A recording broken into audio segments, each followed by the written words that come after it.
Help me reach 1,000 subscribes. Support the video with a like and leave your thoughts in the comments. I read every comment. Thanks. I had always thought I knew Emily. After 10 years of marriage, after the quiet routines, the shared mornings over coffee, the small jokes only we understood, I believe I could read her without words. But that Thursday night, as she stood in front of the full-length mirror in our bedroom, the Emily I thought I knew seemed like a stranger. She was dressed carefully, every detail deliberate. A deep emerald dress clung to her frame. Her hair curled perfectly, her makeup sharper than usual. I leaned against the doorframe, arms crossed, heart thudding. "Emily," I said, trying to keep my voice neutral, "why the full glam for a girls' night?" She turned slowly, a smirk playing at her lips. Her eyes glinted with something I couldn't name. Amusement? Mischief? Maybe both. "Maybe I'll meet someone interesting," she said lightly, brushing her hair back and twirling. I froze, the words settling like ice in my chest. For a moment, I thought it was a joke. She had always had a teasing streak, a playful way of throwing off the mundane. But the look in her eyes was too measured, too deliberate to be mere playfulness. "Emily," I started, but the hesitation in my voice betrayed my confusion. "Do you mean someone else?" She laughed softly, the sound sweet but distant. "Don't overthink it," she said, adjusting her earrings. "It's just a night out with friends." But I couldn't shake the feeling that something was off. That night, I found myself sitting on the edge of our bed, watching her slip her heels on, each movement calm and controlled, each glance in my direction carrying a subtle, unreadable message. I tried to brush it off. Maybe I was being paranoid. Maybe after 10 years, small insecurities crept in when they weren't invited. I decided to go for a walk, clear my head. The streets were quiet, the air crisp, and the distant hum of traffic felt like a strange kind of comfort. I replayed the evening in my mind. Her smirk, the way she lingered a moment too long by the mirror, the hint of lipstick she usually reserved for special occasions. My gut twisted. There was a tension that had been building for weeks. Subtle but undeniable. Small arguments over nothing. Evenings when she seemed distracted. Her phone always close. Her responses clipped. Returning home, I found the house quiet. Emily had already left. I sat at the kitchen table, nursing a glass of water, trying to convince myself that I was imagining things. And yet, my thoughts kept circling back to her words. Maybe I'll meet someone interesting. Why that phrasing? Why that pause? It wasn't just what she said, it was what she didn't say. The warmth that had always softened her voice, the certainty in her eyes that had once calmed me. Tonight, there was a new edge, a barrier I hadn't noticed before. I tried calling her, a hesitant, almost apologetic tone creeping into my voice when I left a voicemail.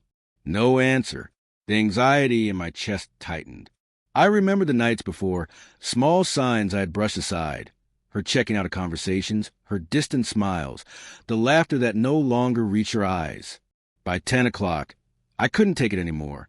I grabbed my jacket and decided to check the restaurant where she said she would be. My pulse quickened with each step, each taxi I passed, imagining her there, laughing at some private joke, someone else leaning too close.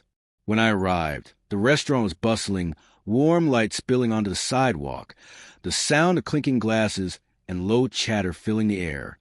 I scanned the crowd, and there she was, Emily, standing near the bar, her friends around her, but her gaze scanning the room, searching, calculating. My heart sank. I stepped closer, hoping to call her over casually, to catch her attention and hear that familiar voice, to dispel the unease clawing at my stomach. But before I could approach, she looked in my direction, saw me, and something shifted in her expression. That playful, teasing smirk was replaced by something colder, deliberate. She tilted her head slightly, as if acknowledging me, but without the warmth I remembered. And then it hit me. This was no ordinary night out. There was a distance between us now, a line that hadn't been there before, and whatever game she was playing, I was only just beginning to understand. I wanted to confront her, demand the truth, but the words caught in my throat. The fear of what I might discover, of what I might have been blind for months. left me rooted to the spot. I felt a strange mix of anger and dread, a feeling that the life I thought we shared was slipping through my fingers. Emily turned back to her friends, laughing at something I couldn't hear, and my chest tightened. Something was happening. Something I had not anticipated. And in that moment, I realized this night might change everything. I stayed near the entrance for a few more moments, watching Emily laugh and lean closer to one of the men at her table. My mind raced, trying to convince myself I was overreacting, that maybe it was just the wine or the dim lighting. But deep down, I knew the truth. Something was happening, something that threatened everything we had built over 10 years. I stepped forward, my shoes tapping softly against the polished floor. Emily noticed me immediately. Her eyes met mine for a brief second, and I saw that same smirk she had given me earlier in our bedroom. Only this time, it wasn't playful. It was deliberate, calculated. My throat went dry.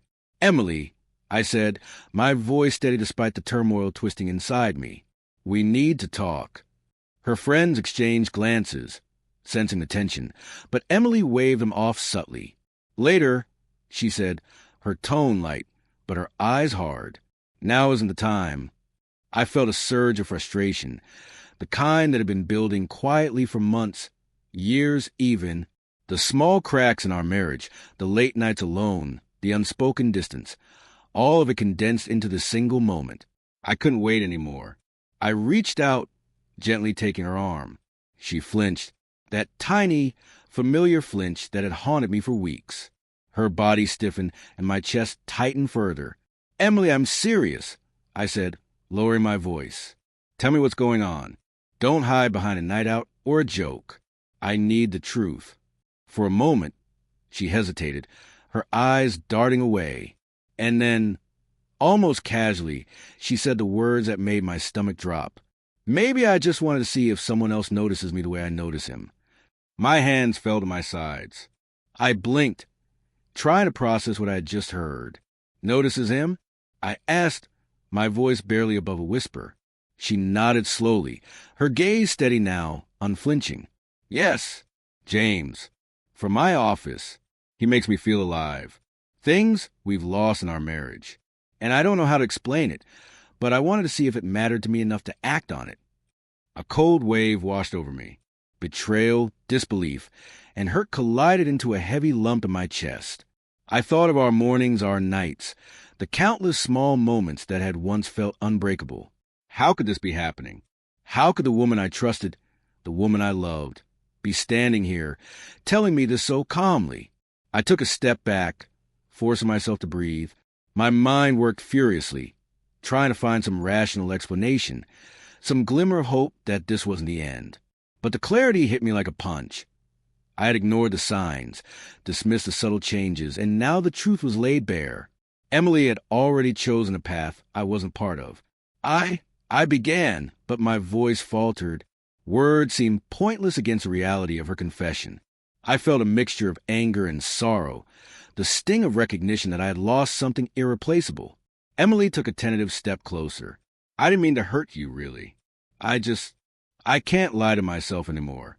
I've been unhappy, and I thought maybe it was just me, maybe it was just a phase. But it's not, and I need to be honest with both of us." Honest. That word felt like a knife twisting in my chest. For a decade, I had believed honesty was the foundation of our life. And now, honesty was the instrument of its destruction. I looked around the restaurant, at the blurry faces of strangers who had no idea the storm unfolding in our small corner, and I realized something vital. I had a choice: to react in anger, to plead, to beg her to stay, or to reclaim my own dignity, my own life. And I chose the latter. "Emily," I said finally, my voice calm but firm, "I understand. You've made your choice. But so have I. I can't be part of a marriage where I'm not wanted." Her eyes widened slightly, a flash of something, shock, regret, maybe guilt, crossing her features. But before she could speak, I turned and walked out. Each step felt surreal, as if the ground beneath me had shifted. The cool night air hit my face when I stepped outside, sharp and cleansing, and I took a deep breath, feeling a strange mix of liberation and grief. I drove home in silence, the city lights blurring past. Thoughts of James, of Emily's smirk, of every late night and cold response played in my mind. And yet, beneath the hurt, there was a flicker of clarity. I had chosen myself. I wasn't staying out of anger or spite or revenge. I was staying out of respect for my own life, my own self-worth. When I arrived home, the apartment was quiet, almost eerily so. I went through the motions, locking the door, pouring a drink, sitting down, and allowed myself to feel every emotion fully. Heartbreak, betrayal, shock, and ultimately relief. Relief that I didn't have to pretend anymore, that I didn't have to shrink in my own home, that I could start again. Over the next few days, Emily tried to reach me. Texts, calls, even a few hesitant visits. I didn't respond. Each attempt reminded me of the choice I had made and the clarity I had gained. I realized some relationships are meant to teach us, not sustain us. And sometimes, the only way to honor yourself is to walk away. Weeks later, I met with a close friend, someone I trusted implicitly. Over coffee, I told him everything, and for the first time, I didn't cry. I didn't plead. I simply recounted the events, the betrayal, and the decisions. And in the act of speaking aloud, I felt a shift, a reclaiming of my own narrative. Emily had her life, her choices, her path. I had mine. And finally, for the first time in months, maybe years, I felt the weight lift. I didn't know what the future held, but I knew one thing. I would never let someone else define my worth, my happiness, or my love for myself again. And that night, as I sat alone in my living room, the city quiet outside, I realized I was free, truly free.